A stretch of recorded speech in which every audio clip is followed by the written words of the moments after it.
मतलब ई कि हम पूरा 2 घंटा 20 मिनट से तार इंतजार कर रहल बानी। बात तो सही कहा तारू। का बात तो सही कहा तारू?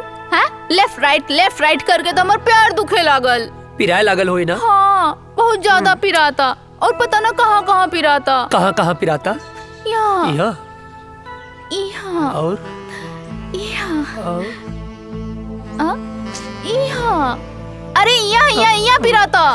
एजा का देखा तरा? यहाँ देखा। अब का बताएं, देख रहे हैं बड़ी फुर्सत से खुदा ने तुम्हें बनाया है। हाय, इतना हसीन मिट्टी कहाँ से लाया है?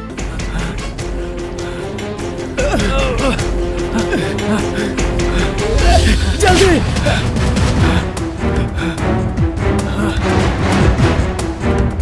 भाग, जल्दी भाग।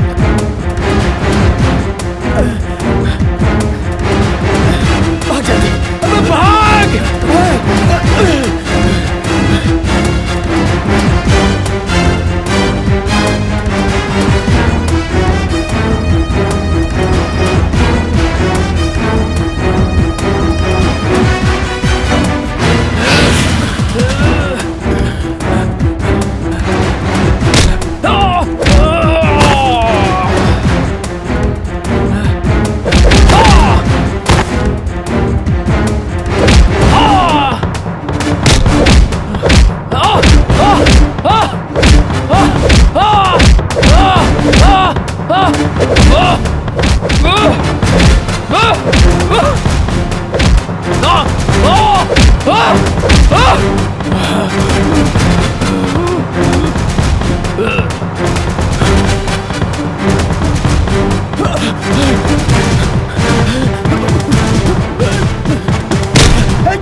तू एजा?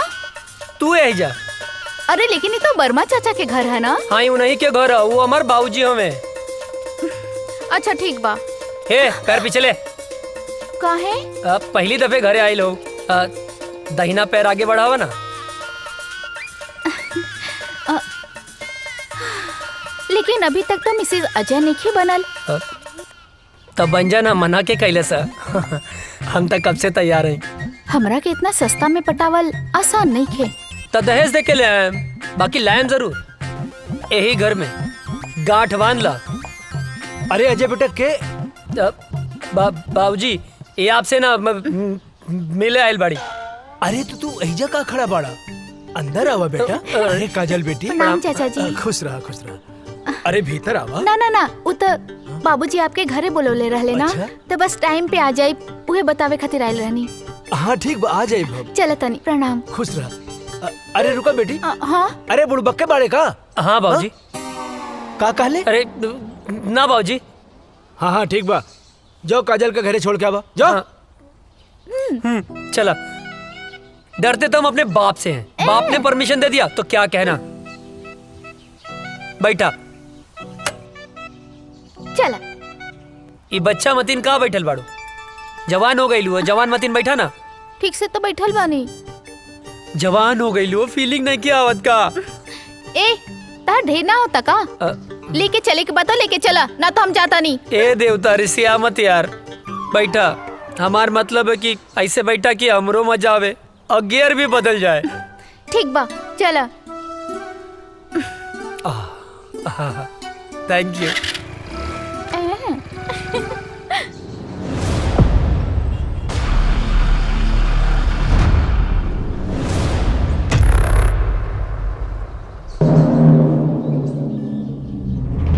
अस्सलाम वालेकुम।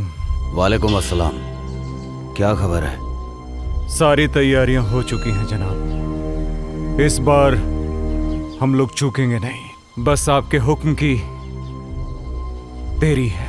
हमारे सारे जवान तैयार हैं हिंदुस्तान के सैनिकों का सर धड़ से अलग करने के लिए। आमीन। जी जनाब। कोई गलती नहीं होनी चाहिए। जैसा आपका हुक्म, बस आपके हुक्म का इंतजार है हमें। ध्यान देना, इस बार मिशन में कोई खलल नहीं होनी चाहिए। जी जनाब। ऐसा कहर मचाओ कि हिंदुस्तानियों का रोम रोम कांप उठे। जी जनाब। धमाका ऐसा हो कि हिंदुस्तानियों की आने वाली 7 पीढ़ियां थर्रा उठें। उनकी हदें उनको याद दिलाओ। जी जनाब। और जाओ मुनव्वर खान को भी ये इत्तला कर दो ताकि वो सारी तैयारियां शुरू कर सके। जाओ। जनाब, आपका हुक्म सर आंखों में।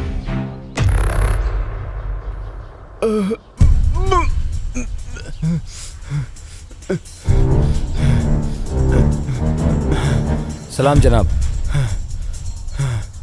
इसको हमने इतना मारा लेकिन इसने फिर भी अपनी जुबान नहीं खोली। जनाब, हम तब से इसे बहुत बेरहमी से मार रहे हैं लेकिन फिर भी ये कुछ बताने को तैयार नहीं है।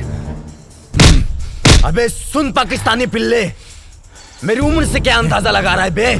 हमारे देश के नौजवानों में इतनी गर्मी है कि तेरे जैसे पाकिस्तानी झेल नहीं पाएंगे। अब तो तेरी गर्मी निकालनी ही पड़ेगी मुझे। बहुत फड़फड़ा रहा है साले। ए, सुन, मैं इसकी गर्दन काट रहा हूं और तू इसका वीडियो बना और हिंदुस्तान में भेज ताकि हिंदुस्तान में कोई भी मर्द पैदा होने से सैकड़ों बार सोचे। इस वक्त की सबसे बड़ी खबर, आतंकवादियों ने हिंदुस्तानी सैनिकों और उनके ठिकानों पर हमला करना शुरू कर दिया है। उन्होंने भारतीय सैनिक का सर कलम कर जय हिंद सर। जय हिंद सर, एक बैड न्यूज है। क्या है बैड न्यूज? सर, अभी भी इंटेलिजेंस से खबर मिली है कि आतंकियों ने हमारे ठिकानों पर हमला करना शुरू कर दिया है। अच्छा, तुम लोग थोड़े होशियार रहो। वहाँ पे हम अपने और सैनिकों को लगा देते हैं। उन देशद्रोहियों को उनकी औकात दिखा देते हैं। It's order. Okay sir.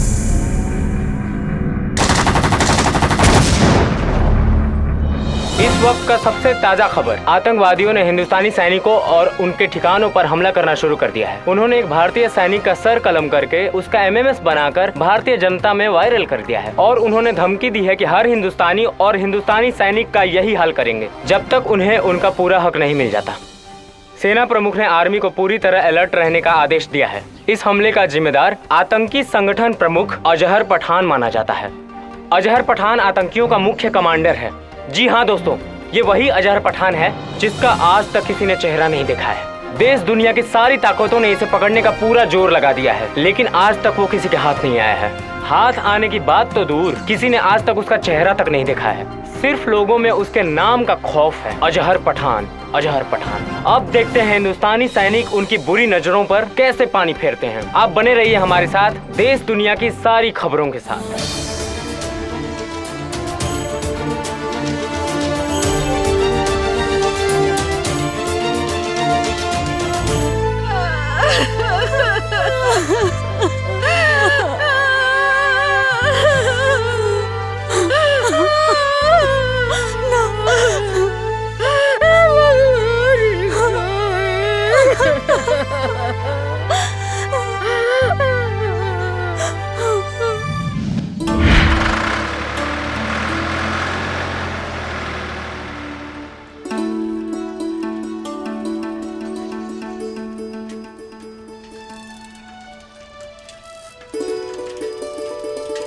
Good morning भैया।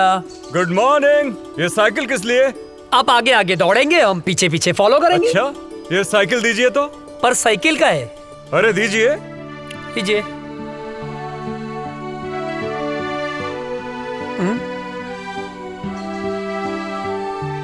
चश्मा दीजिए जरा। चश्मा पर काहे? अरे दीजिए। बुढ़ौती में जवानी सुझिला। कैसे लग रहे हैं हम? एक नंबर भैया। अरे अरे बैठना नहीं है, फॉलो मी। ये भैया का ऑर्डर नहीं है, फौज का ऑर्डर है। भैया का ऑर्डर नहीं है, फौज का ऑर्डर है, बैठना नहीं है। अरे फौजी आप हैं, दौड़े हम का है। फॉलो मी, जल्दी करो वरना सजा डबल हो जाएगी। भैया गलत बात हो।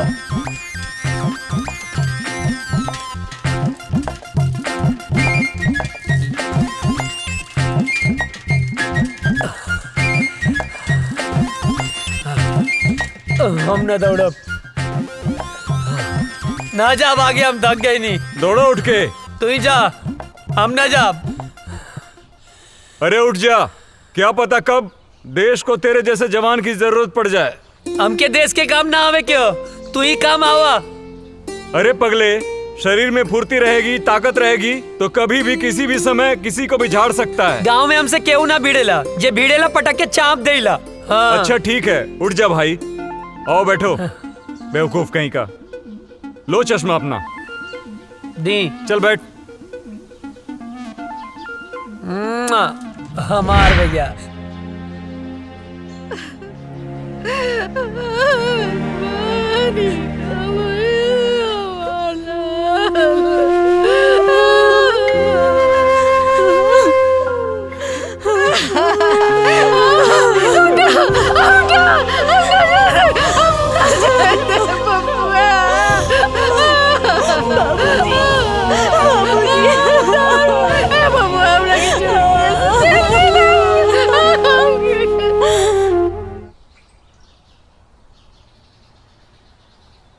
चाचा जी, ओ चाचा, का भेल चाचा, काहे रोवत बाड़ा?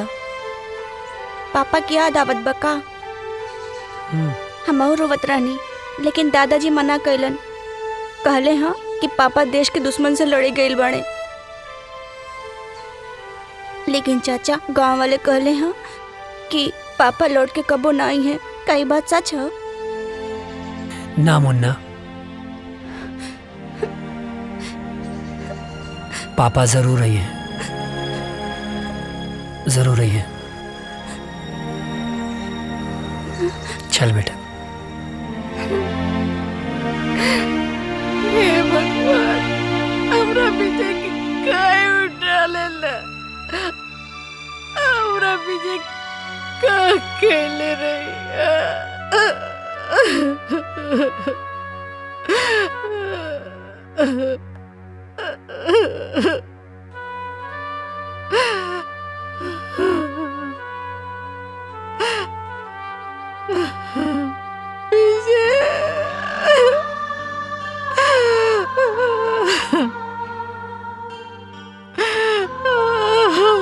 राम लखन की जड़ी टूट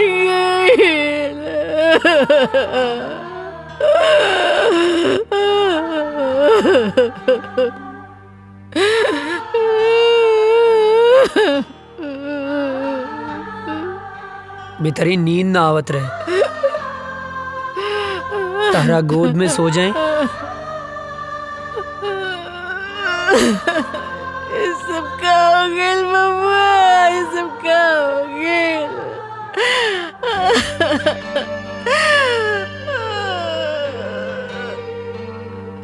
काहे ऐसन होला? एक जमीन के टुकड़े खातिर भैया हमनी के छोड़ के ना गईले माई।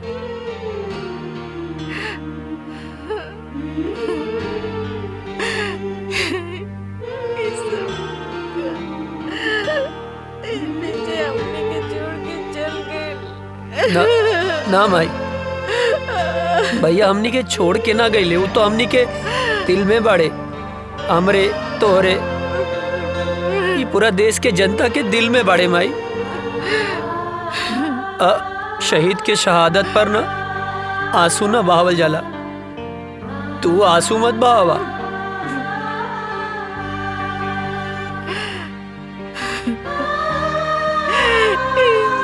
सब काहे होला? काहे होला? जमीन के चंद टुकड़ों खाती एक दूसरे को जान लेलस। काहे? पता ना। एक माई के कोकू कर देलस, हमर राम लगन की जोड़ी तोड़ देलस। पता ना माई, पता ना पड़ोसी मुल्क के हमनी के देश से कौन नाराजगी बा, पता ना। बबुआ हमरा के छोड़ के कहीं मत जाइए, हमरा के छोड़ के नहीं तो हम मर जाएंगे। बबुआ ना जाए माई, हमरा के छोड़ के ना जाए, मत जाइए। कहीं ना जाए, कहीं ना जाए भाई, कहीं ना जाए।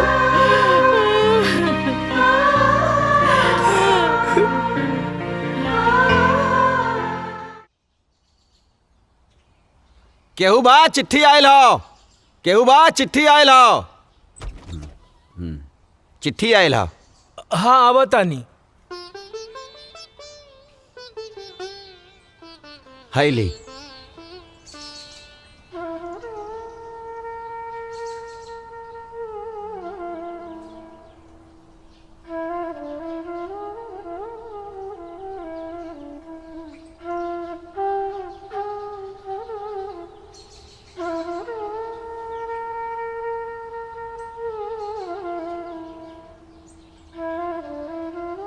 ना ना, चूल्हा भाड़ में गई सरकारी नौकरी। हाँ? एक बेटा तो शहीद हो गई, दूसरा बेटा के हम शहीद ना होके के देव। सरकार अपन नौकरी अपन पास रखी, कह देता नहीं। हाँ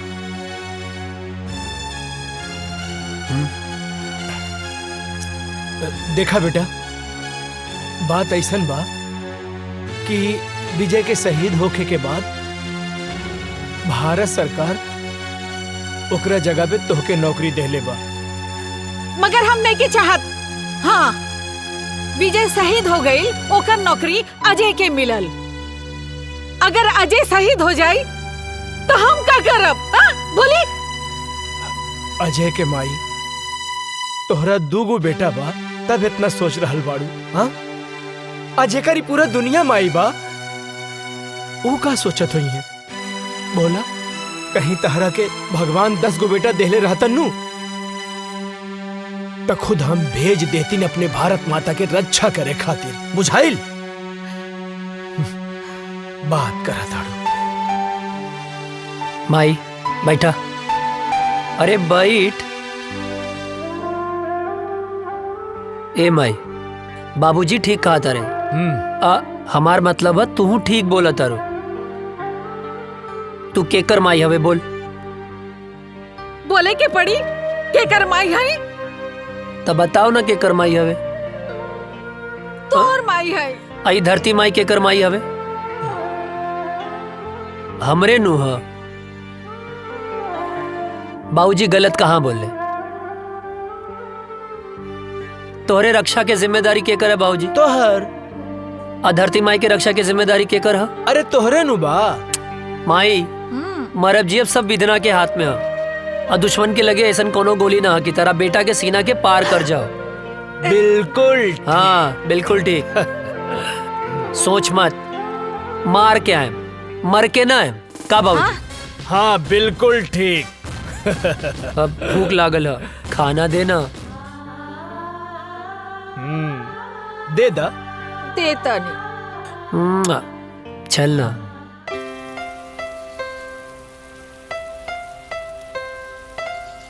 अजय, तोहार रेलवे में सिलेक्शन हो गई।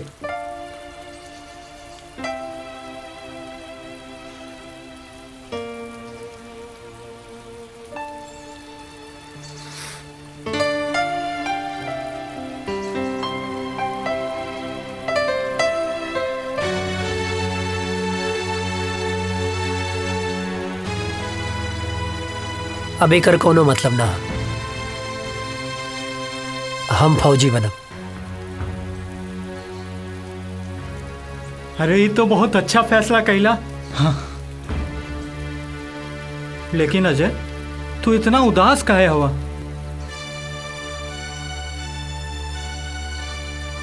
तोरा के विजय भैया के याद आवता ना? हाँ यार, बहुत याद आवता। अब ई उदासी के बोझा तू कब तक ढोइबा? देखा, जौन होके रहल तौन तो हो गए। शायद भगवान के यह मंजूर रहल। चाचा चाची, भौजी, भतीजा के समझावा, उनकर हिम्मत बना। अगर तू टूट जाइबा तो उन्हन के का होई? ठीक कहत वे यार। और उकाजल दिन रात तोरे याद में तड़पत बिया। तू तो फोन उठावे लेना। तू हमके अश्याम के फोन करेली बेर बेर।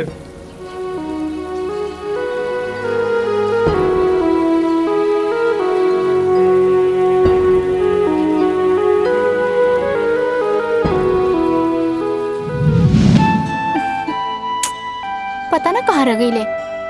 आवे तो बतावा तनी।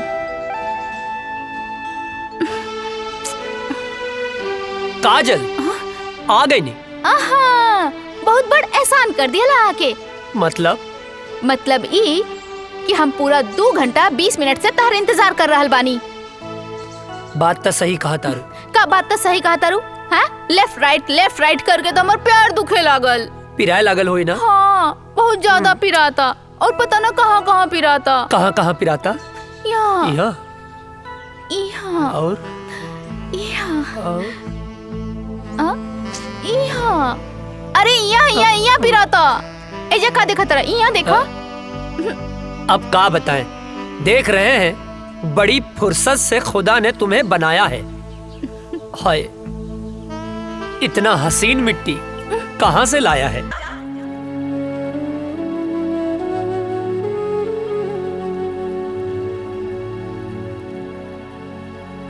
अजय,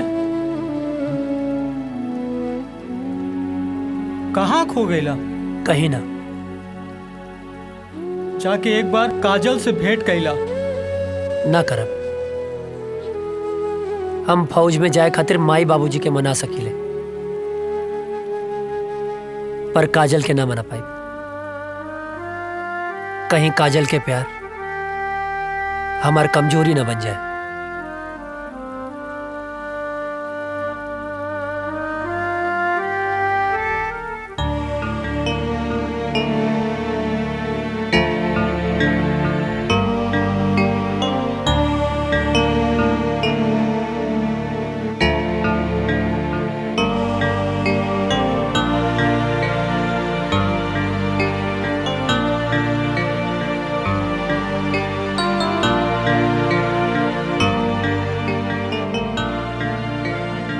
बबुआ,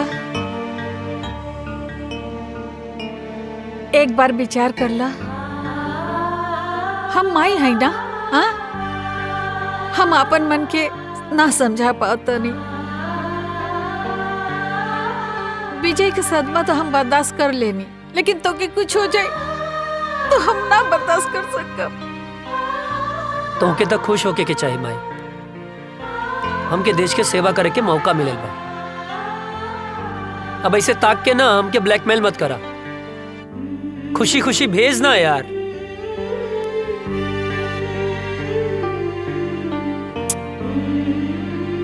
ठीक बा, तू जो भगवान तो रक्षा करी और हमारा आशीर्वाद हमेशा तोहर साथ रही। तोरा रक्षा करी, तोहर ढाल बन के खड़ा हो जाए। माई हमके कुछ ना हो। तो के कुछ हो जाए तो मर जाए। अरे हमके कुछ ना होई बाबा, यकीन करा। और जैसे तू माई बाड़ू वैसे धरती माई भी तो माई बाड़ी ना। हाँ, अब एकदम कुछ ना होई माई, हमके कुछ ना होई। चला आवा हम बताई थे।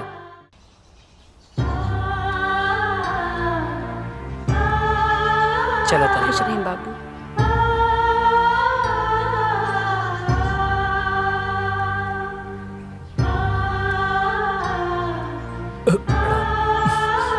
खुश रहा बेटवा और भारत माता के सेवा करा।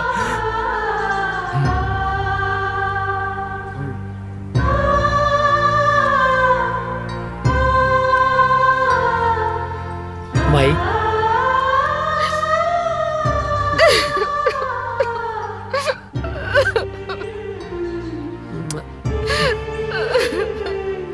चलो तन चला, जल्दी लेट होता। चला जल्दी आ जाए।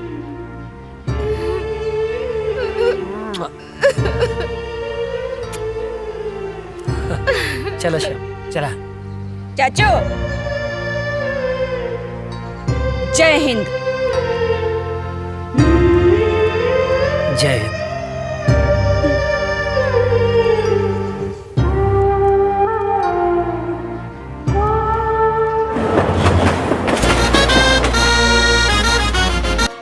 तुम्हारी ट्रेनिंग पूरी हो चुकी है। थैंक यू सर। और तुम्हारी पोस्टिंग भी वहीं की जा रही है जहां तुम्हारे भाई शहीद विजय वर्मा पोस्ट थे और आखिरी बार आतंकियों से लोहा लेते हुए शहीद हुए।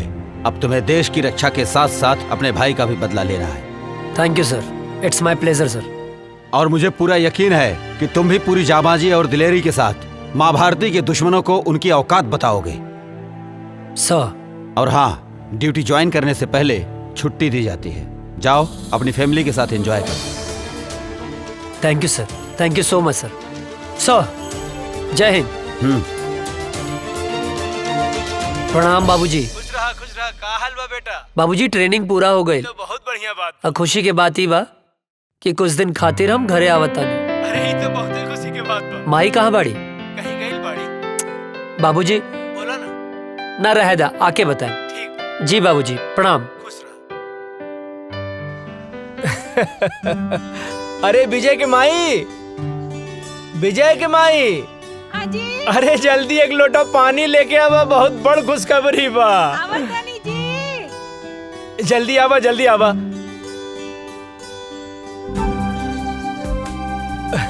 अरे लावा लावा। का खुशखबरी बाजी? अरे रुका भाई, तनी मीठ चाय पीले रहनी है। इला खुशखबरी ई बा, तू ना एहने देखा ना। बोली ना। हमारा अजय के ट्रेनिंग खत्म हो गई और काले वहाँ से आ रहल बा। ये तो बहुत ही अच्छा खबर बाजी। बानू अब तू जा, अब बढ़िया बढ़िया हमरा बेटा खातिर आज से बनावे के तैयारी कर दा, खाए खातिर जा। तनी हमऊ खाए, सुन लो। देखा कितना खुश हो गई।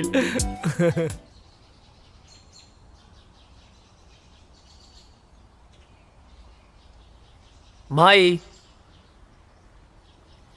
माई। अरे हे भगवान।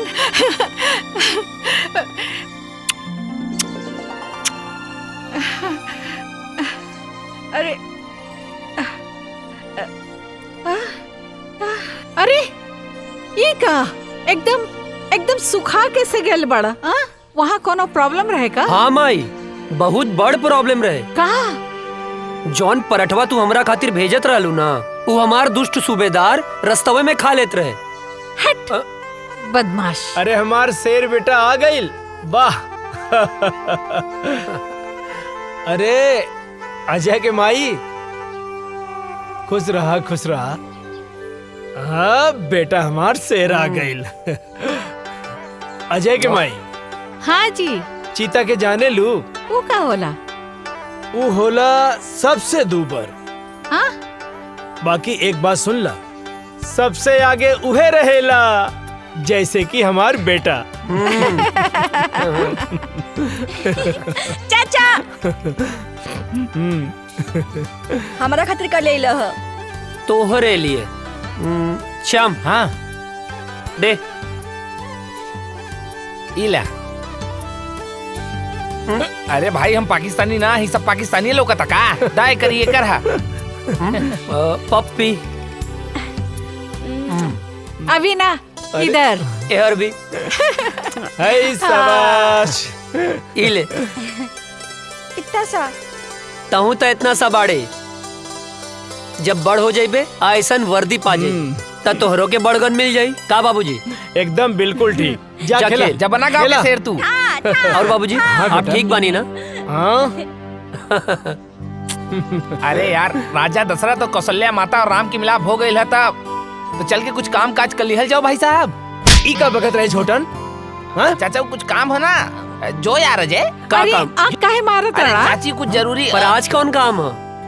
हाँ मैं इधर आता नहीं, हमारा कैसा मालूम बा कि तू इधर आता रहा, तोरा कैसा मालूम बा? हाँ का मत ढेर बोला मत। हाँ, हम कहते चला चला चला। रुक जा। अरे भाई चला। ड्रेस चेंज तो कर ले ना। अरे चाचा जी रे पता ना कौन काम रहे रे? कौन काम?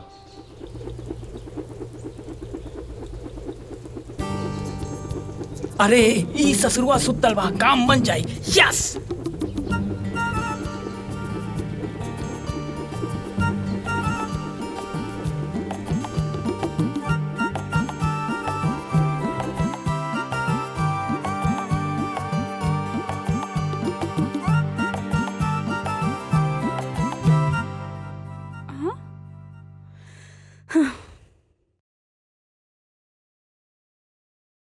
हे भगवान, कितना अच्छा सा झाड़ू लगावत हनी, फिर भी पता नहीं कहाँ से कागज आ जाता।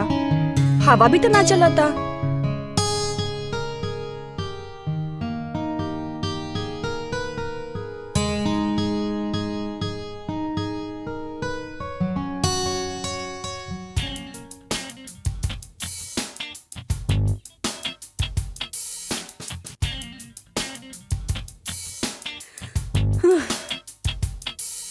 ई कहाँ से आ जाता? ई कुल तो साफ कर दिले रहनी अच्छे से।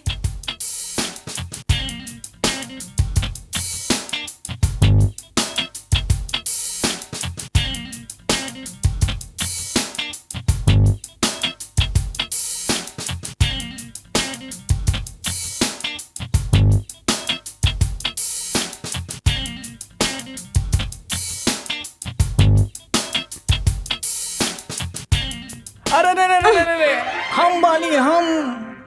तू काहे हमारे घर में चोर खाने घुस गइल बाड़ा? चोरी से? अरे हम तो सीना जोरी से आयल बानी हो, तो हाल बाबूजी से हाथ मांगे आयल बानी। अच्छा त ई कूड़ा काहे फैलावतड़ा? तू समझल करा। धत तू बड़ा ऊ बड़ा। लागत हमार जादू तोरा पे चल गइल बा हो। जब ऐसे पीछे पड़बर राजा तब जादू चलिए जाई। हमके यही दिन के बहुत दिन से इंतजार रहल। अरे कविता कहाँ मारू? अरे जल्दी से एक गिलास पानी तो लेके आवा बेटा। बोल ना। अरे अच्छा यार छूट जाते हैं। कहाँ? हाँ ठीक बा, हम गमला में छूट जाए। हाँ। अरे कविता कहाँ बाड़ू? अरे हम काहे छुपे? अरे हम तो तोहर बाबूजी से तोहर हाथ ना मांगे आइल बानी। धीरे धीरे बाबूजी जाग गइल बड़े। अच्छा एक तरह हाथ मंगवा ना तब बाबूजी हम दोनों जाने के काटती हैं। अरे बिटिया का करे तारू, जल्दी ले आओ पानी।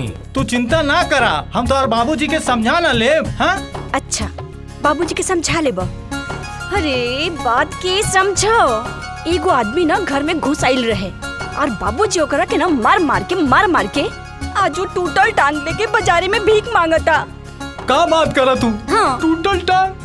अरे हम भीख ना मांगा। सुना हमके कहीं छुपा देना। हाँ कहीं छुपा दे। हे भगवान बचा लिया हमको, कुछ नहीं करा हम। हे भगवान। अरे बेटा कविता कहाँ रह गइलू? इली बाबूजी आगे नहीं। का बिटिया काहे इतना देर लगा देलू पानी लावे में? अरे बाबूजी गिलास धोवत रहनी है।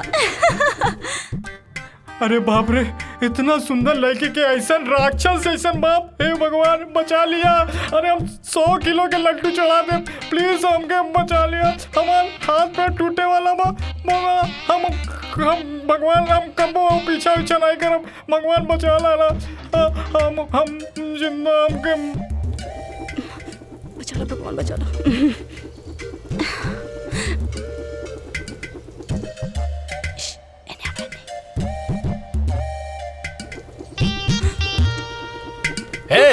क्या हरे रुक। अरे कहाँ तानी रुक जो।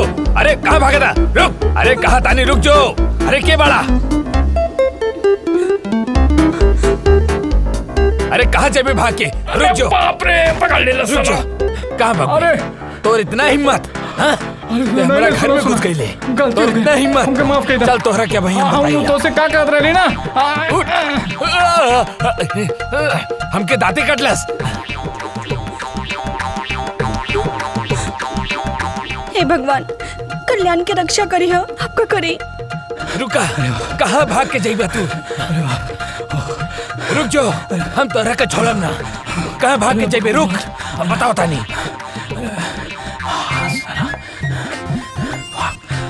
भाग भाग जल्दी भाग।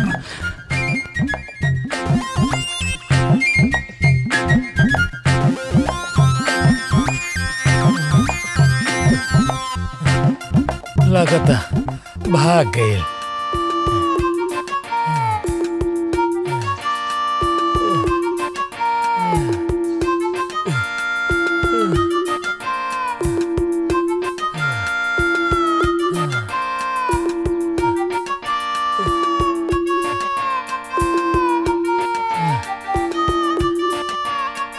लगता भाग गए। खैर वो हमके चाहे जब मिली हम ओकरा के छोड़म ना, चाहे जब मिली हम ओकरा के छोड़म ना।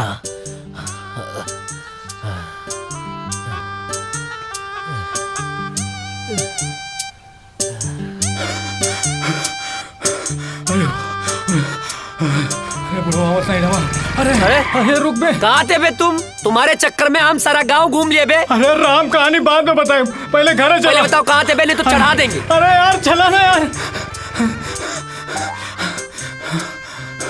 चवन्नी मुस्की। अरे यार चल ना यार। इन्हें से काहे निकले बे? तो यार चल बे यार यहाँ से, चल। आया मतलब बच गई नहीं, जय हो भगवान। आज छोड़ दिए बे, आगे नहीं छोड़ेंगे। पसीना छुड़ा। ओ गोरे गलिया वाली से, तिरछी अखियां वाली से, नैना चार हो गइल। का बताई तो से मार खाने से बच गए बेटा आज तुम, वरना लात जूता मुंह का हाथ सब पड़ जाता। गोरी गलिया वाली से, तिरछी अखियां वाली से, नैना चार हो गइल। का बताई है का भाई पर भइल का रह रे, का करत रहली हम? अरे उस सब हम बाद में बताई, सरऊ मुहूर्त देख के बताइबा। हाँ अरे बट ये सब तो बतिया अच्छा नहीं लगेला। पलिया से बचाएंगे वक्त। का बताई तो से यरवारे, हमरा प्यार हो गए। तो बताओ ना, मारत काहे बाड़े? चुप कर, खाना खाइबे? हाँ। ए माई, दू जगह खाना लेके आओ, हमरे साथे बुक्कड़ भी आइल बा। के कल्याण? हाँ। फेमस हो गई ले बे। अच्छा। हाँ हाथ धो ले।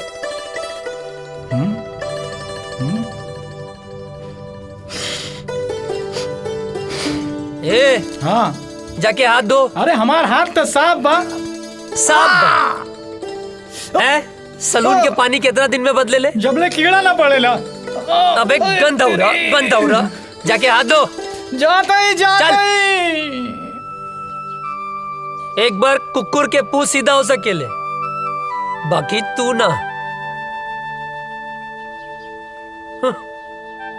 इला चाची गोड़ लगातानी। चेत रहा, बैठा। खा।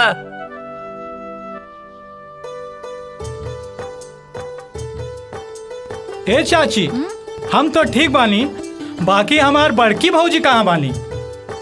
माई के गेल बाड़ी। हाँ यही से तो खाना हमके पकावे के पड़ा था।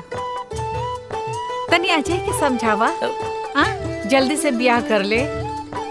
हमरो के हाथ पटावे वाली चाहिए ना। वो नैहर गईली, छुटकी बहू आ जाई तो हमार साथे हाथ पटाई ना।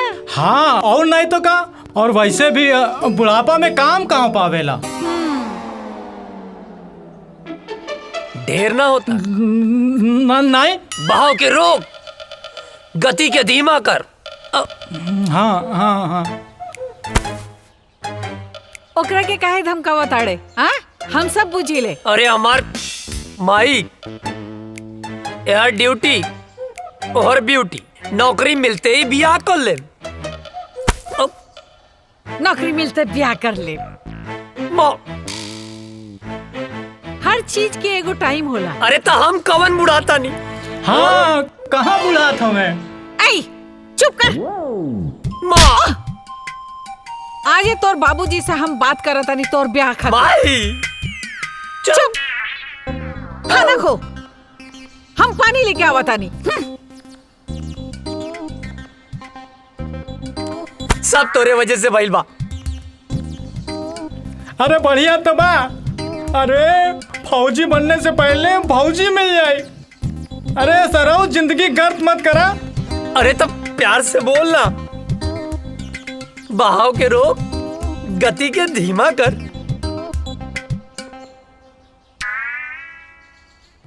अरे यार, तुहार तो ब्याह हो जाए, हम तो साला छलवे बजाते रह जाए। सुन, तू चिंता मत कर। तू जिंदगी भर अस्तूरा न चले बे। ये कुकुर मुत्ता नियन शकल मत बनाओ। तोरा जान के का नाम हुआ? सामान? अरे तोर प्राण रे। कविता। अगर हमार कविता के और पढ़ ले लस ना तो हम जान दे दे। तोर जान इतना सस्ता हो? कविता के अब तो से बिया हम कराई। हमू देखा तानी के बीच में आवता नफरत और जंग में सब जायज होला। सब नहीं, जायज होला, जायज होला। खाना खा, खाना खा।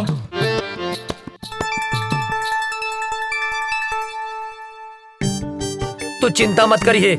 हाँ, नहीं करम, हम एकदम चिंता नहीं करम।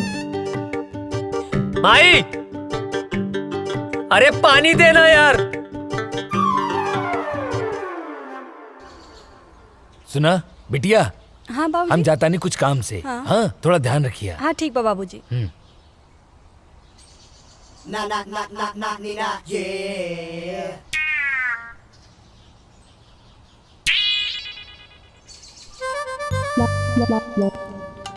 हमके कविता से मिलले बहुत दिन हो गई बा। आज जाके कविता से मिलब। हाँ, बढ़िया मौका बा, जाता नहीं।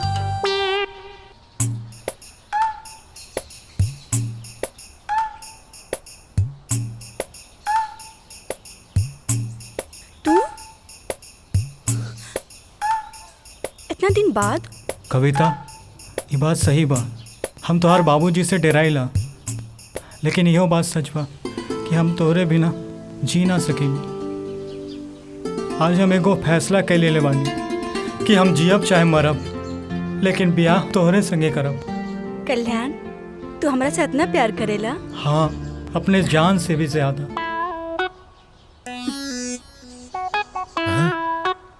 तोहरा के जान ही देवे के पड़ी।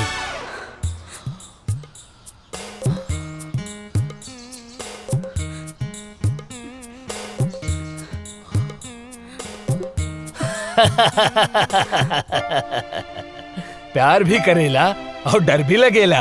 हाँ? हम दरअसल देखे के चाहत रानी कि तू हमरा बिटिया के सच्चा प्यार करेला कि नहीं। काहे से कि जे सच्चा प्यार करेला ना, ओकरा में हिम्मत अपने आप आ जाला। और आज हम बहुत खुश बानी कि तू सच्चा प्यार करेला और हिम्मत दिखौला। अब हम निश्चित हो गए बानी कि तू हमार बिटिया के ध्यान रखबा, ओकरा प्यार करबा। अरे अरे, जुग जुग जिया बाबूजी। तेरी अखा का यो काजल कर देता है मैनू घायल।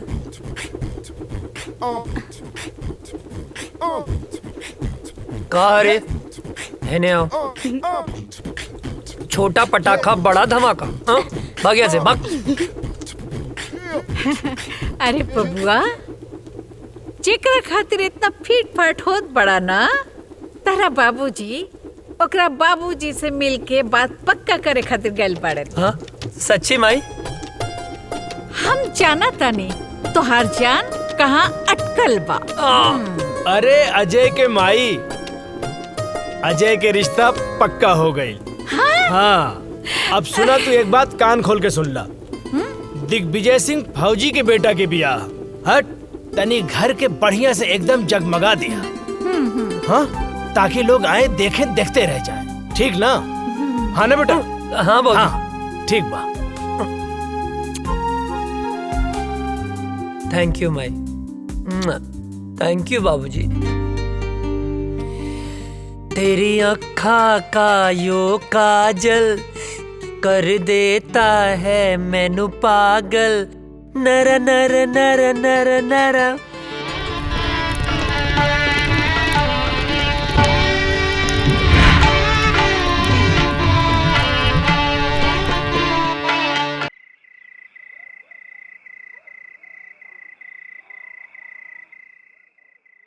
अजय अजय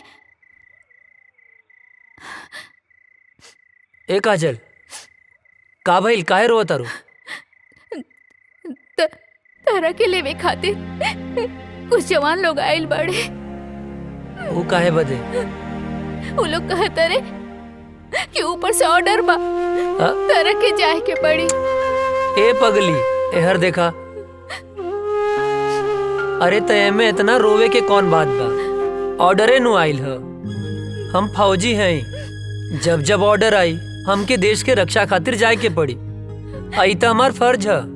तो हम का है? का हमरा खातिर तार कोनो फर्ज नहीं खे? देखा काजल देश से अपन तुलना मत करा। एक जवान के लिए पहला फर्ज होकर यह रहेला कि वो पहले अपने देश की रक्षा करे। तू हमार प्राण हो। तुम्हार हर सांस हमरे सांस में बसेला। एहर देखा हमार ताकत बना, कमजोरी मत बना। बनबू ना? हंसा जाके हमार वर्दी ले आवा।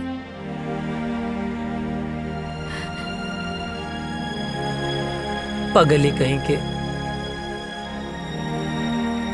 हाँ मिश्रा। सॉरी अजय, हेडक्वार्टर से इमरजेंसी मैसेज आइल बा, आज ही निकले के बा। ठीक है। का ठीक बा? हाँ का ठीक बा? आज ही तोर ब्याह भइल और आज ही ले जाए खातिर आ गेले। हम ना जाए देब।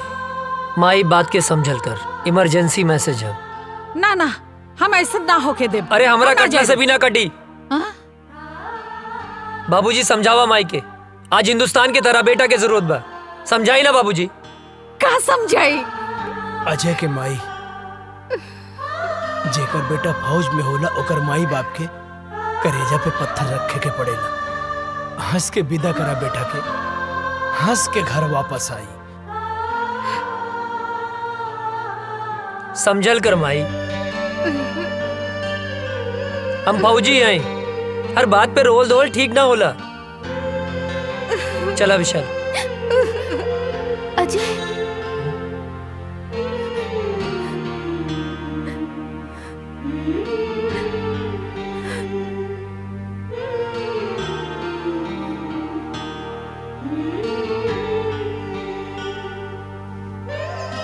जल्दी आए। अपन ख्याल रखिए। तू माई रोवा मत। माई बाबूजी के ख्याल रखिए।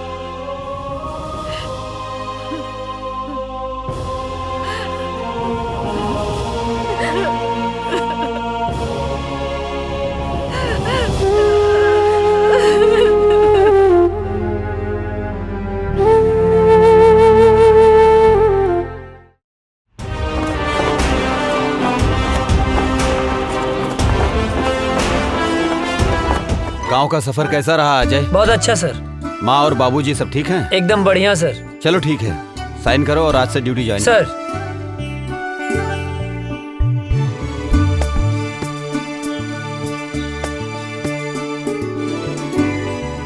जय हिंद।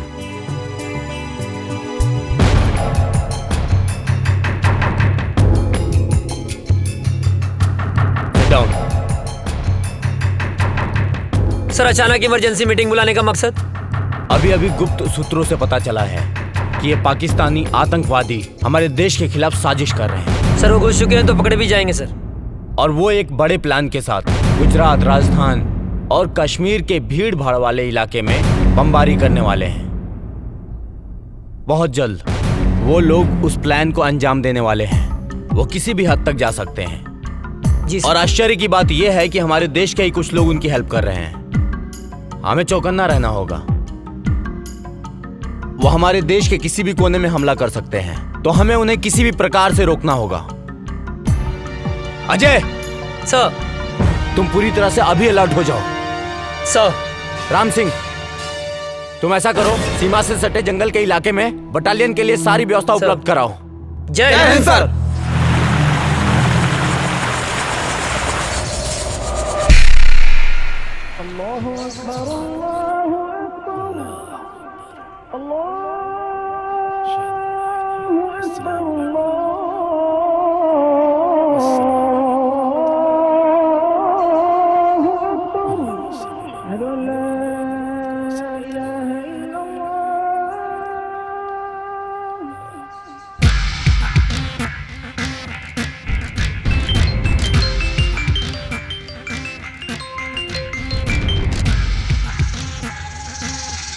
जी बॉस, हुक्म कीजिए। धारा 370 खत्म होने से हमारे सिपाहियों के इरादे कमजोर तो नहीं हो रहे हैं? नहीं बॉस, हमारे इरादे तो और भी पुख्ता हो गए हैं। वाह।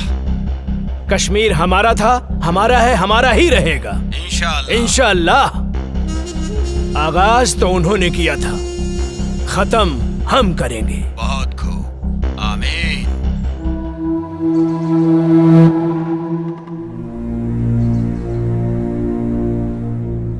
अस्सलाम वालेकुम वालेकुम अस्सलाम। हैदर कहाँ है?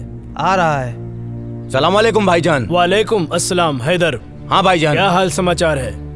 आर्मी में एक नया नौजवान ऑफिसर आया है, अजय वर्मा। ये वही विजय वर्मा का छोटा भाई है। विजय वर्मा भी आया था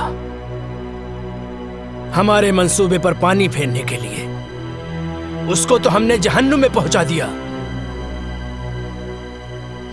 लग रहा है इसको भी इसके भाई के पास पहुंचाना पड़ेगा। अरे हम लोगों का तो बस एक ही मिशन है, कश्मीर की आजादी और पूरे हिंदुस्तान की बर्बादी।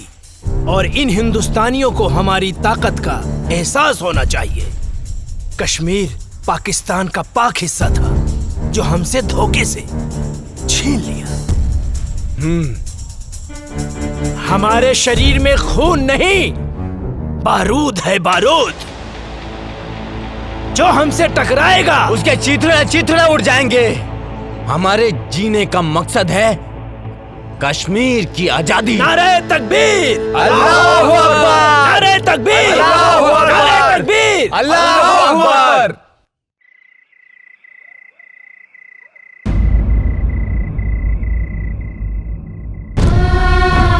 हे भगवान, हमारे सुहाग जहां भी होगे सही सलामत होगे।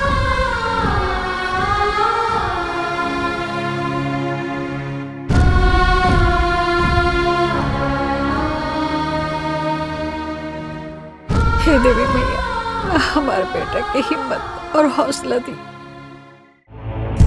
दुश्मनों के इरादे और मजबूत होते जा रहे हैं और अभी पता चला है पाकिस्तान के कुछ आतंकवादी हमारे देश में घुसने की कोशिश कर रहे हैं। हमारी सुरक्षा एजेंसियों द्वारा पता चला है कि कल परसों तक वो हमारी सीमा के अंदर होंगे। उनकी प्लानिंग हमारे यहां बम ब्लास्ट करने की है। 5 जन, जो लोग हमारी सीमा में जंगल के रास्ते घुसने वाले हैं, वो हमारे देश के किसी भी कोने में बम ब्लास्ट कर सकते हैं। उनके इरादे और उनकी हिम्मत तो देखो। अभी भी इतना कुछ होने के बावजूद पाकिस्तानी आतंकवादी यहाँ आके हमारे देश में आतंक मचाना चाहते हैं, और वो भी एक बड़े प्लान के साथ। हमें इनके सहारे उस इंसान तक पहुंचना है जो इस खेल का मास्टरमाइंड है। उसे जिंदा पकड़ना होगा ताकि वो किसके कहने पे, किसके इशारे पे ये सब कर रहे हैं। इसलिए इस मौके को हमें हाथ से नहीं निकलने देना है। अगर हम लोग इस बार कामयाब हो गए तो जीत हमारी पक्की है। सर, आर यू रेडी? सर। गाइस, मिली जानकारी के अनुसार दुश्मन अपना मूड बना चुका है, कभी भी हमला कर सकता है वो। अलर्ट रहना जरूरी है। दीपक। यस सर, हम लोग भी पूरे तैयार हैं सर। सारी तैयारी हो चुकी है। दुश्मन बाल भी बाका नहीं कर सकता सर। गुड। गांव की मिट्टी के खुशबू के छोड़ के आइल बनी, यहाँ दुश्मन के धूल चटावे। रिलैक्स, आओ बैठ। तेरे गांव के बाद से गांव की याद आ गई।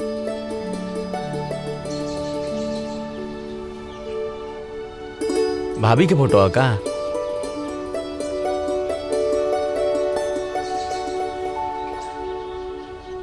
हमरे सुकून के फोटो। सर सर सर कहाँ खो गई? नहीं, अपना सुकून के लगे, अपना गांव में। रिक्वेस्ट बा सर एगो। का बोला? हमके गाँव में जाए के बा सर। अच्छा ना? लइका भइल बा सर। ओह, बधाई हो। थैंक यू सर। सर, बड़े साहब से कह के थोड़ा छुट्टी दिलवा दी ना। छुट्टी मिल जाए तो की छुट्टी। खुश? मुनव्वर, अब बॉर्डर क्रॉस करने का वक्त आ गया है। हिंदुस्तान की सीमा में घुसने के बाद के सारे इंतजाम हो चुके हैं। बस तुम्हें बॉर्डर क्रॉस करते वक्त सावधानी बरतनी होगी। चारों तरफ हिंदुस्तानी सैनिक गश्त करते रहेंगे, बहुत संभल कर चलना होगा।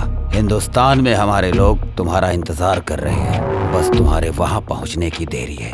मुझे तुम पर पूरा भरोसा है। तुम वहां पहुंचने के बाद अपने काम को अंजाम जरूर दोगे। इस बार हम काफिरों को सबक सिखा कर रहेंगे। खुदा हाफिज।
चलो आओ, आ जाओ।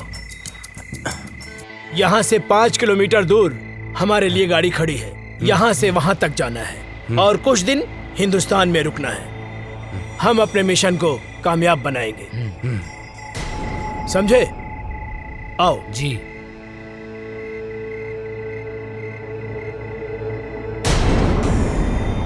इस तरफ से आ जाओ।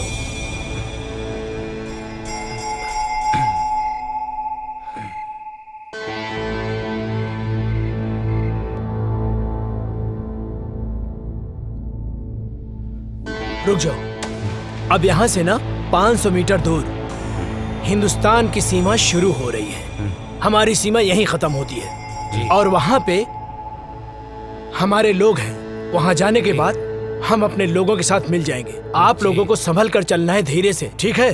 चलो, एकदम सबको चौकन्ना रहना है, क्योंकि यहाँ पर सैनिक गश्त हमेशा करते हैं। जी जनाब। सबकी नजरों से बचते बचते हमें आराम से धीरे धीरे चलना है, ठीक है? अब चलो।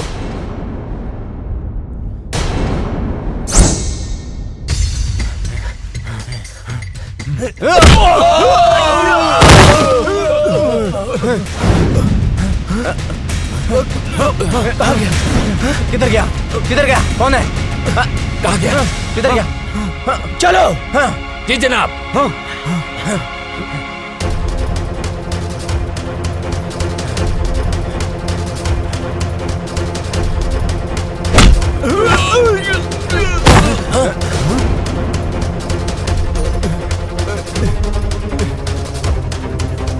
चलो चलो चलो चलो, हम अपनी सीमा में चलते हैं। आओ आओ जल्दी।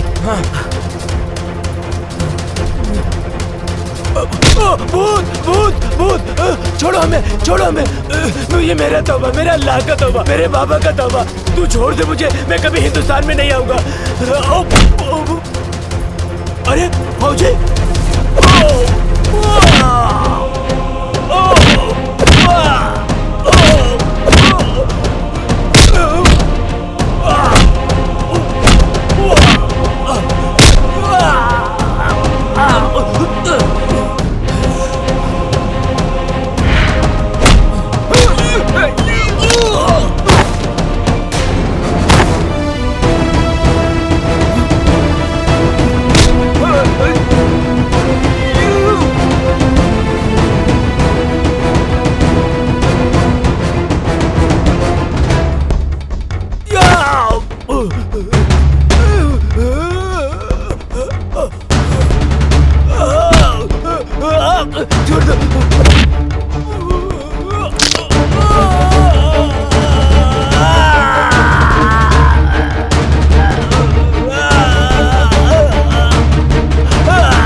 हिंदुस्तान जिंदाबाद बोल। जिंदाबाद।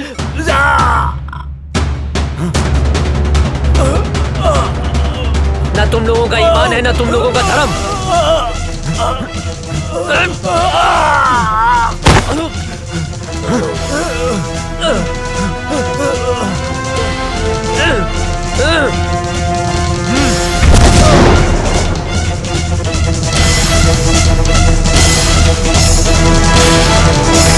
अभी अभी खबर सामने आई है कि आतंकवादियों और हिंदुस्तानी सैनिकों का आमना सामना हुआ है, जिसकी वजह से कुख्यात आतंकवादी मुनव्वर खान हिंदुस्तान की गिरफ्त में आ चुका है। जी दोस्तों, हिंदुस्तानी सैनिक पहले से अलर्ट थी और जैसे ही कुख्यात आतंकवादी मुनव्वर खान हिंदुस्तान के सीमा में प्रवेश किया, वैसे ही बहादुर सैनिक अजय वर्मा ने अपनी जान की बाजी लगाकर उनका मुकाबला किया, जिस वजह से खूंखार आतंकवादी मुनव्वर खान पकड़ा गया। दुख की बात यह है कि उस मुठभेड़ के बाद से ही अजय वर्मा का पता नहीं चल पा रहा है। खूंखार आतंकवादी मुनव्वर खान से पूछताछ जारी है और अभी भी लापता अजय वर्मा को ढूंढने का प्रयास किया जा रहा है।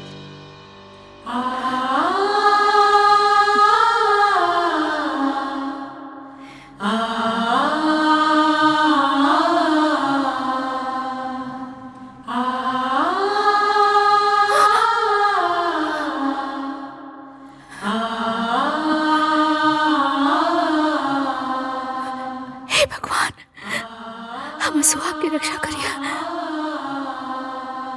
एक दिल दहला देने वाली खबर सामने आई है, अजय वर्मा शहीद हो चुके। जी हाँ, सेना प्रमुख के द्वारा बयान जारी किया गया है कि मुनव्वर खान के साथ मुठभेड़ में ब्लास्ट हुआ था, जिसके बाद से ही अजय वर्मा का कोई पता नहीं चल पा रहा है। ब्लास्ट की जगह से कुछ सामान बरामद हुए हैं, जो सामान अजय वर्मा का बताया जा रहा है। इसी से अनुमान लगाया जा रहा है कि अजय वर्मा शहीद हो चुके हैं। इससे पहले आतंकवादियों के द्वारा मुठभेड़ में अजय वर्मा के बड़े भाई भी शहीद हो चुके थे। अजय वर्मा को ढूंढने की बहुत कोशिश की गई, लेकिन कुछ पता नहीं चल पा रहा है। ब्लास्ट वाली जगह से अजय वर्मा के कुछ सामान मिले हैं, जिससे ये अनुमान लगाया जा रहा है कि अजय वर्मा शहीद हो चुके हैं। आप लोगों को एक जानकारी और दे दूं, कुछ ही दिन पहले आतंकवादियों के द्वारा हुए हमले में अजय वर्मा के बड़े भाई शहीद हो चुके थे। अब अजय वर्मा की इस खबर से पूरा देश शोक में डूबा हुआ है। सोचिए, अजय वर्मा के माँ बाप के दिल पे क्या बीत रहा होगा, जिनके दोनों जवान बेटे देश की रक्षा करते करते शहीद हो चुके हैं। अभी कुछ ही दिन पहले अजय वर्मा की शादी हुई थी। उनकी नई नवेली दुल्हन, जिसके हाथ से मेहंदी के रंग भी नहीं छूटे थे, बेचारी विधवा हो गई। जरा सोचिए उस शहीद के विधवा के दिल पर क्या बीत रहा होगा। शोक प्रकट करते हुए सेना प्रमुख ने वीर शहीद अजय वर्मा को श्रद्धांजलि दी और उन्होंने बताया कि अजय वर्मा के इस शहादत को पूरा देश नमन करता है। और सेना प्रमुख ने यह भी बताया है कि मुनव्वर खान के पकड़े जाने पर आतंकवादियों के सारे मंसूबों पर पानी फिर गया है। अभी मुनव्वर खान से पूछताछ जारी है। पूछताछ में बहुत ही अहम सुराग मिलने की आशंका है। आप लोग बने रहिए हमारे साथ देश दुनिया की नई खबरों के लिए। तब तक के लिए जय हिंद। आतंकवादियों ने भारत पर फिर हमला किया जो काफी तादाद में थे। आतंकवादियों ने फिर से हमला किया, कई जवान शहीद हो गए, लेकिन आर्मियों ने आतंकी सरदार मनोहर खान को अपने गिरफ्त में ले लिया है। लेकिन दुख की खबर ये है कि अभी तक अजय वर्मा की कोई खबर नहीं मिली। बम के धमाके को देखते हुए ये अंदाजा लगाया जा रहा है कि देश के लिए लड़ते लड़ते वो शहीद हो गए। दिग्विजय भैया के बड़ लड़का पहले ही शहीद हो गए रहल। अजय ही रहल परिवार के आधार, वो शहीद हो गई। अब उनके परिवार पे का बीती। दिग्विजय भैया के दिल पे पहाड़ टूट गई। मिल गई शांति, मिल गई शांति ना। हम पहले मना करत रहनी कि हमरा बेटवा के ना भेजी, मगर हमार केहू बात मानी तब ना।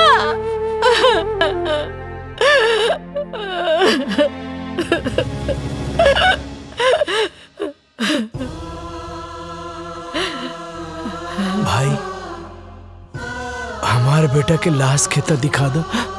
बाबूजी, विस्फोट इतना जोर से फैल रहा है ना,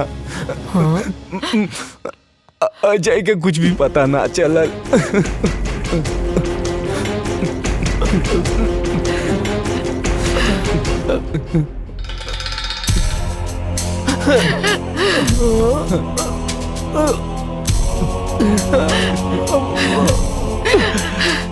मिल गई शांति, मिल गई ना।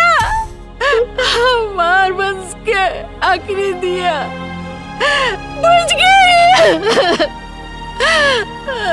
माई का भइल? इतना काहे रोता रू? हाँ? और ये फोटो पर माला? हाँ? बहू, हमार बेटा अजय देश के खातिर शहीद हो गए। ना बाबूजी ना, ये का कहा तनी आप? हाँ? ऐसा नहीं क्यों हो सकत? हाँ? माई देखा, तू रोआ मत। हाँ, अजय जिंदा हवन, तू काहे रोत बाड़ू? हाँ? अरे तोहर माथा फिर गइल बा का? हाँ? अपन जिंदा बेटा के शोक मनावत तारू? हाँ? कहा तानी कि जिंदा बाड़े? हाँ? देखा, हमारा अजय के धड़कन सिर्फ हम महसूस कर सकता नहीं। हाँ? हमरा के इनका धड़कन महसूस हो रहा बा। नहीं मान सकत अजय जिंदा हुवन। बहुत हिम्मत बता रहा मैं, लेकिन अब हमार दोस्त अजय जिंदा नहीं खन, शहीद हो गए बाड़े। शर्म नहीं आवत? हाँ? एगो फौजी होके एगो जिंदा फौजी के शहीद बोला तारा? शहीद हो गई? हाँ? ना, वो शहीद नहीं हो सकत। कोनो दुश्मन के बम या गोली में इतना ताकत नहीं खे कि हमार सुहाग के हमरा से छीन ले। हाँ? माई देखा, तू रुआ मत। हाँ? देखा, तू शांत हो जा। हाँ? अजय है, जिंदा हुए अजय, वो जिंदा हुए, जिंदा बड़े। हाँ?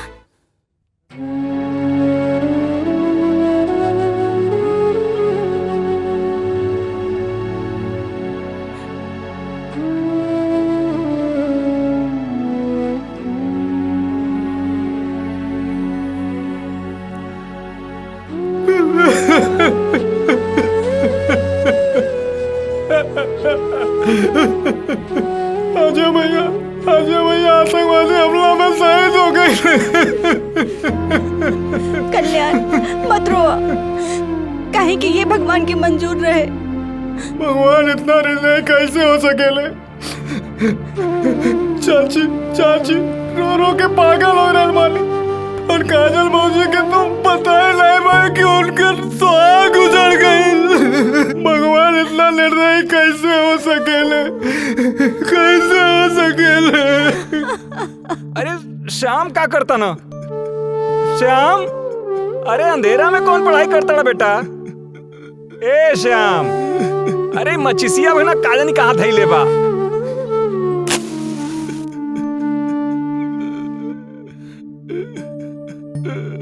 अरे इते रोता। श्याम, का भइल बेटा? काहे रोता बेटा? का भइल? का भइल का? वो अजय बोलत रहे कि आतंकवादी हम तोहरा के ना छोड़ब, तो ओकरा के ना छोड़े के चाहत रहे ना, तो हमके काहे जोड़ के चल गइल? हम तो ओकर यार रहनी ना। गद्दार थोड़ो है जो हमके छोड़ के चल गए। बेटा तू ठीक कह रहा बाड़ा बेटा। बेटा मत रो बेटा, हम तुम्हारे साथ बानी बेटा, हम तुम्हारे साथ बानी बेटा। मत रो बेटा, चुप रह बेटा, शांत हो जा।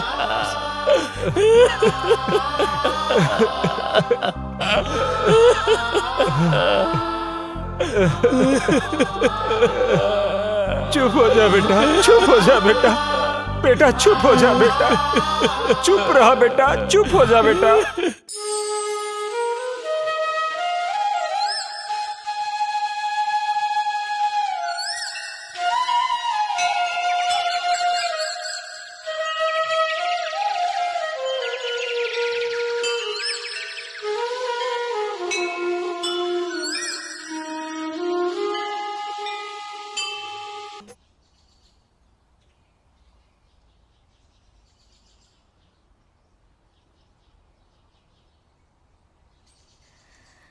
बहू,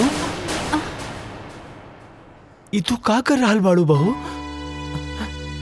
अरे अजय अभी दुनिया में नहीं के, भगवान के उहे मर्जी रहे। अजय नहीं मरल बाबूजी, हमरा के पूरा विश्वास बा वो जहाँ भी हुई है हमारी मांग के सिंदूर उनका के खींच के ले आई। अजय के भाई तू ही समझावा बहू के। बेटी माजी, हमरा के विश्वास पा वो जिंदा हुए। हाँ बेटी, सब ठीक हो जाएगी, भगवान पे भरोसा रखा, सब ठीक हो जाएगी। रउआ बिल्कुल ठीक कहा तानी। देखी रउआ जैसन उचित समझी वैसन करी, हमरा कौनो एतराज नहीं के। चला काजल। कहाँ? बिटिया अभी तहार उम्र ही का बा, ये पहाड़ जैसी जिंदगी कैसे कटबू तू? यही से हम फैसला कैले बानी कि हम तोहार दूसर बियाह करब। सुना बहू, बाबूजी के कहल तू मान ला, अभी तो बहुत जिंदगी पड़ल बा। आखिर बहू अकेले तू कब तक रहबू, कब तक? का बाबूजी बोझ लगता नहीं का बात कर रहा बारू बेटी? अरे बेटी तू हमार बात समझे के कोशिश करा। एक तो धन भाग हमार की तू हमरे घर में बहू बन के आयलू।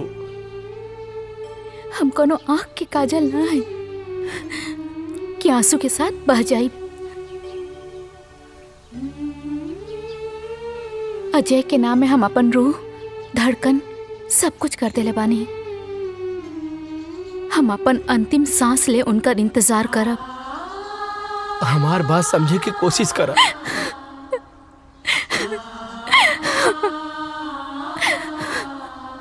मुनव्वर खान, सच सच बता, बता कौन है तेरा बॉस और कहां कहां तुम लोग की प्लानिंग है ब्लास्ट करने की? तू ऐसे नहीं बताएगा। लगता है तुम्हें हिंदुस्तानी आर्मी का पावर दिखाना पड़ेगा। मुनव्वर खान, तू हिंदुस्तानी फौज के कब्जे में है। आज हिंदुस्तानी फौज तेरे साथ क्या सलूक करेगी तू सोच भी नहीं सकता है। बता सच सच, बोल तेरा बॉस कौन है? बोल बोल बोल।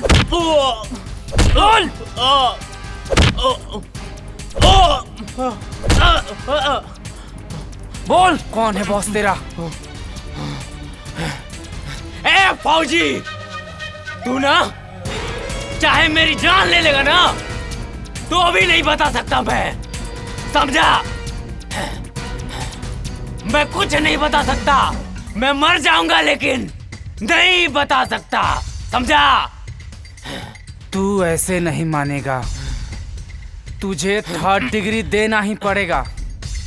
बोल, कौन है बॉस तेरा और क्या मकसद है तुम लोगों का? नहीं बता सकता। चल जुबैर, फोन लाओ।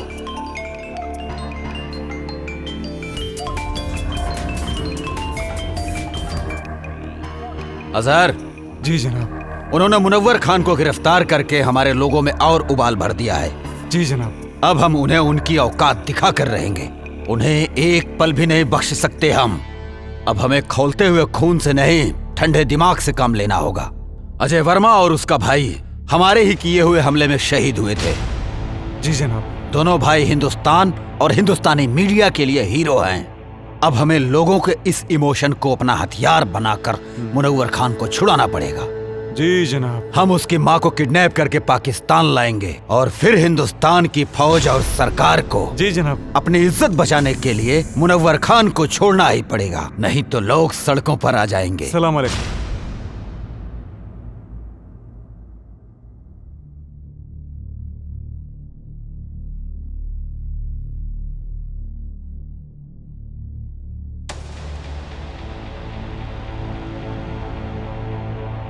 हे देवी मैया, हमार कलेजा के टुकड़े के काहे छीन ले लो, ओकरा बिना कैसे जिए, ओकरा बिना हम कैसे जिए तानी माई? हम मर जाए, अब हम मर जाए। हाँ, हमरा लाल के साथ का कहलू, ओकरा के कुछ कैसे हो गल मैया? तू तो पूरा संसार के माता बड़ो, तू तो जाने लू, ओकरा बिना काजल कैसे रही माई?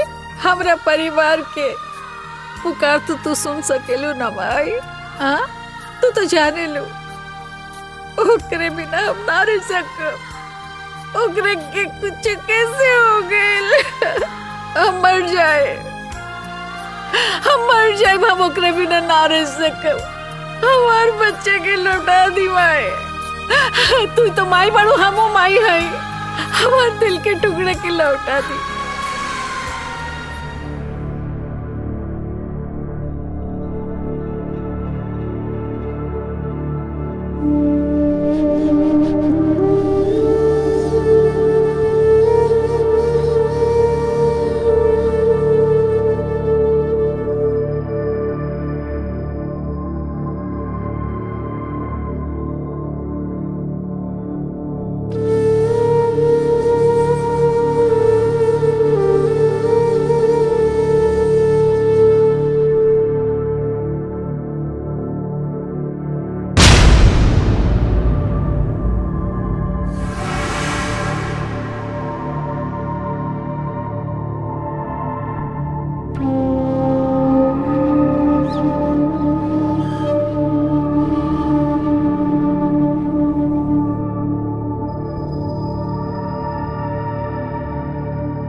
पाकिस्तान है।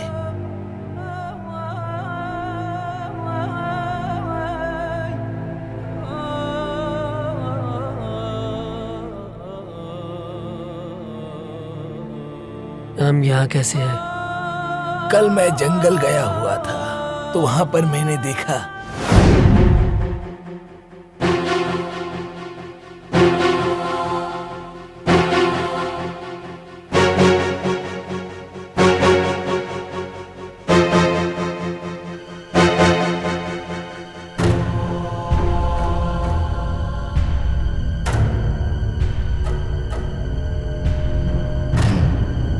ये कौन है?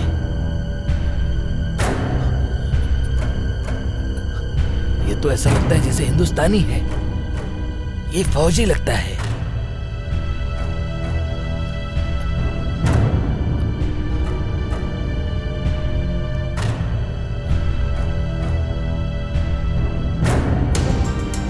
इसे हमें बचाना होगा। अगर किसी ने देख लिया तो प्रॉब्लम हो जाएगी। वैसे भी हिंदुस्तान पाकिस्तान एक ही तो था। कुछ लोगों ने इसको बांट दिया। या अल्लाह।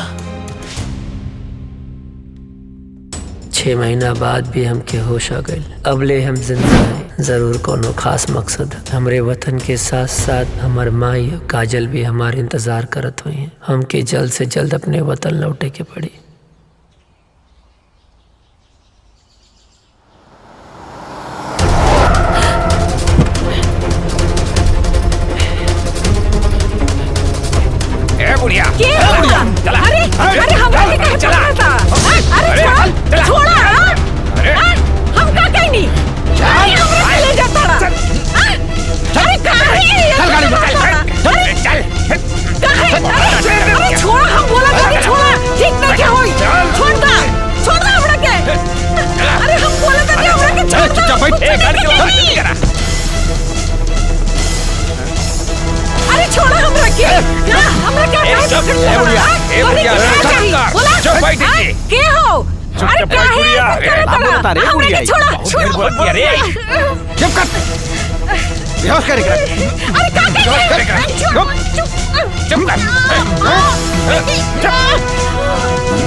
ये हम कहाँ बनी? हम जब बानल काहे बनी? अरे क्यों बा? अरे हमरा के बचावा, हमरा के यहाँ से छुड़ा के ले जावा हो। हे भगवान, हमरा के छुड़ावा। अरे हमरा के बचावा इन लोगन से।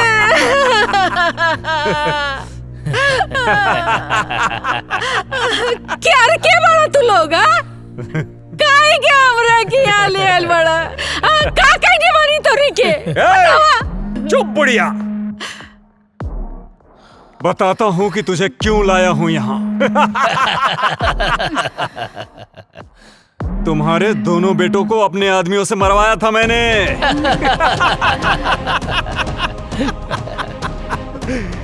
सुन, तुझे मैं किस लिए लाया हूँ वो मैं तुझे बताता हूँ। तुम्हारे हिंदुस्तान के आर्मी ने हमारी टीम के कमांडर मुनव्वर खान को गिरफ्तार करके अपने हिंदुस्तान के जेल में बंद कर रखा है, जिसकी वजह से सारा प्लान हमारा फेल हो रखा है। और उसे ही छुड़ाने के लिए हमने तुझे किडनैप करवाया है आज, क्योंकि तेरे परिवार से पूरे देश की भावना जुड़ी हुई है।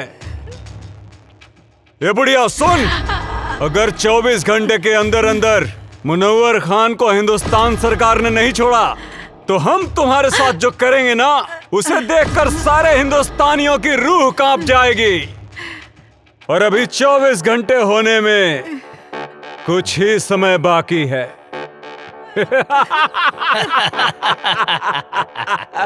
इधर वक्त खत्म हुआ और तुम्हारा वीडियो वायरल।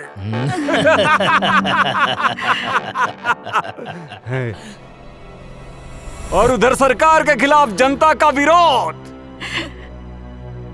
और विरोध इतना भयानक होगा कि मुनव्वर खान को हिंदुस्तान सरकार को छोड़ना ही होगा। वक्त तो अब खत्म होने वाला है, उससे पहले एक आखिरी बार हिंदुस्तान सरकार को वक्त देने दो। भगवान तू लोग के कभी ना माफ करिए। हाँ दरिंदो, हमरा के छोड़ी, हम बेकसूर बानी, हमरा के काहे पकड़ के रख ले बड़ा।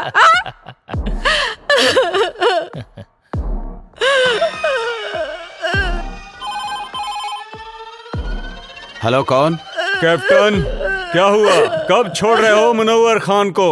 वक्त का ख्याल करो। तुम्हारे पास अब सिर्फ 30 मिनट बचे हुए हैं। और सुन, अगर इन 30 मिनट में तूने हमें कोई सूचना नहीं दी तो तू सोच भी नहीं सकता है कि अजय वर्मा की मां के साथ क्या क्या हो सकता है। बकवास बंद करो। क्या सबूत है कि शहीद अजय वर्मा की मां तुम्हारे कब्जे में है? ले सुन, हमरी खातिर कोनो समझौता मत करिए। और हाँ, मैं आखिरी बार बता रहा हूँ, वो वीडियो तेरे हिंदुस्तान की पूरी मीडिया में वायरल कर दूंगा मैं। ठीक है, हमें गृह मंत्री जी से बात करनी होगी। मत छोड़िए मुनव्वर खान के। चुप बुढ़िया, बहुत चपड़ चपड़ करती है। जय हिंद सर। सर, आतंकियों ने मुनव्वर खान को छुड़ाने के लिए शहीद अजय वर्मा की मां को किडनैप कर लिया है। जल्दी एक्शन लेना पड़ेगा सर। जब तक मैं न कहूं कोई कदम मत उठाना। ओके सर। इस मसले का हल सोच समझ के करना पड़ेगा। और हाँ, इसकी जानकारी लीक नहीं होनी चाहिए। मेरे अगले कॉल आने तक का इंतजार करो। ओके सर। जय हिंद सर। हेलो अजहर, क्या खबर है? जी हुजूर। हिंदुस्तानी फौज कब रिहा कर रही है मुनव्वर को? जनाब, अभी कोई खबर नहीं आई है मुनव्वर खान को छूटने की। फिक्र मत करो, खबर जरूर आएगी, क्योंकि वो बुढ़िया हमारे कब्जे में है। इस बुढ़िया को हम लोगों ने बांध के रखा है। अगर मुनव्वर खान को नहीं छोड़ा तो हम लोग आगे की कार्रवाई शुरू करेंगे। बहुत खूब, सारे सिपाहियों को चौकन्ना रखो, बस हम भी वहाँ पहुँच ही रहे। हमें आपका इंतजार है।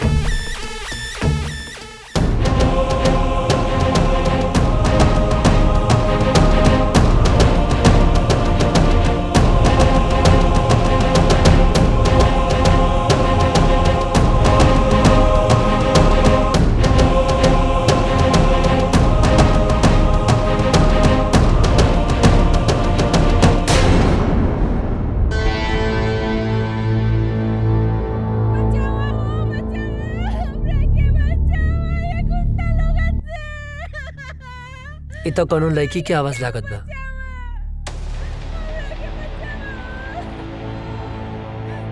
ना, हमें चक्कर में ना पड़ सकीला, न तो लोग के पता चल जाए कि हम इंडियन हैं।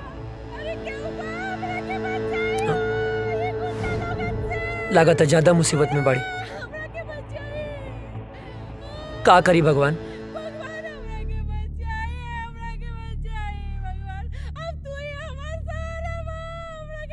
केहू के भी बहन बेटी हो सकेले,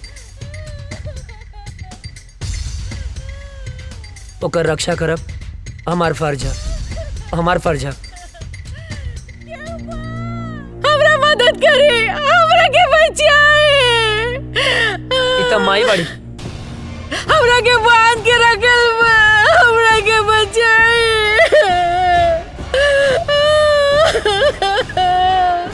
हम का करें माई है। रुक जा।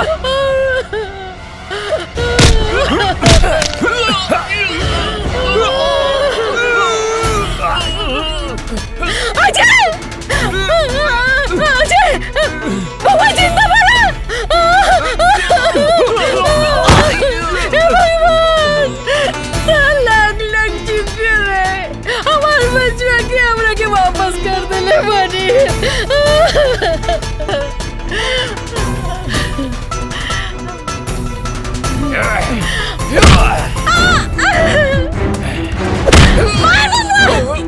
और मार, मत छोड़िए, मार और मार।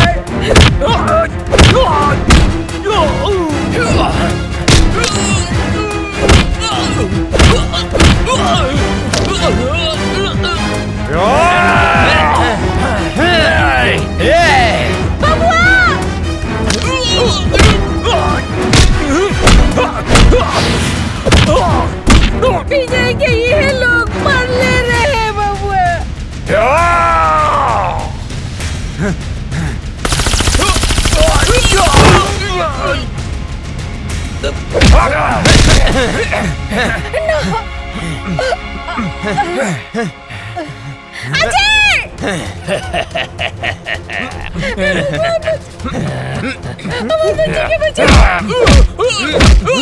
मत छोड़िए, हम एक फौजी के माई हाई। मार बेटा, इन्हीं के छोड़िए मत।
बिना वजह छेड़ते नहीं, और कोई हमें छेड़े तो उसे छोड़ते नहीं। फाड़ दे कलेजा दुश्मन के घर में, हिंदुस्तानी उसे कहते हैं।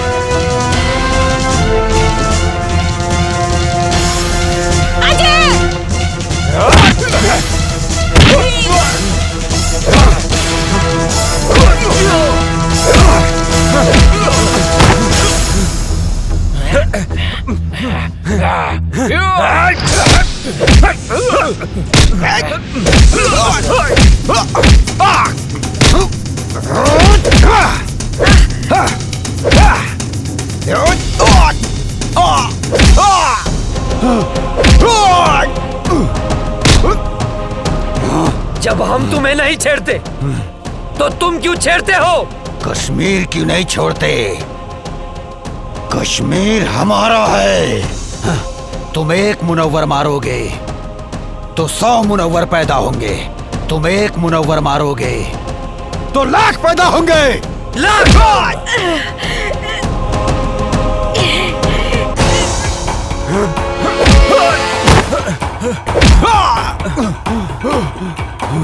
भेजे में शांति से बात घुसती नहीं है क्या?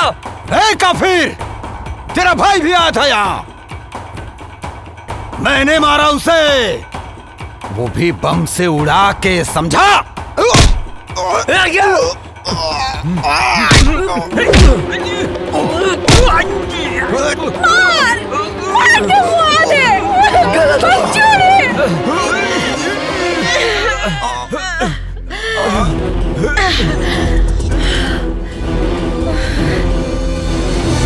तुझे क्या लगा मेरे भाई को मार के सांस बंद कर दूंगा तेरी, जान ले लूंगा तेरी, तेरे इसी पाकिस्तान में मार डालूंगा तुझे। हिंदुस्तानी हूं मैं अजय, हिंदुस्तानी हूं मैं, हिंदुस्तानी। अजय,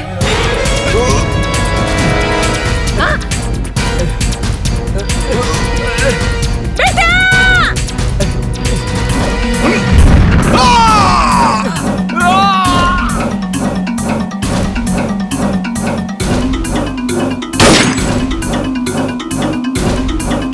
माई, ए माई, माई, ए माई, ए माई उठना, देखना तोर बेटा गल माई, ए माई उठना माई, आँख खोलना, हाँ माई, अजय तोर बेटा, अजय बेटा, हम काले रानी ना के हम आ जाए, देख आ गए नीना, कहाँ रहला माई के छोड़ के इतना दिन? गलती हो गई माई, गलती हो गई। जाना था ना, तोहर बाबूजी, काजल बिटिया, तोहर भाभी, तोहर भतीजिया चिंटू, यहाँ तक कि पूरा गांव हमार बबुआ के हमारा अजय के इंतजार करत रही। बेटा तू हमने के छोड़ के कहाँ गई? कहीं न जाए मैं।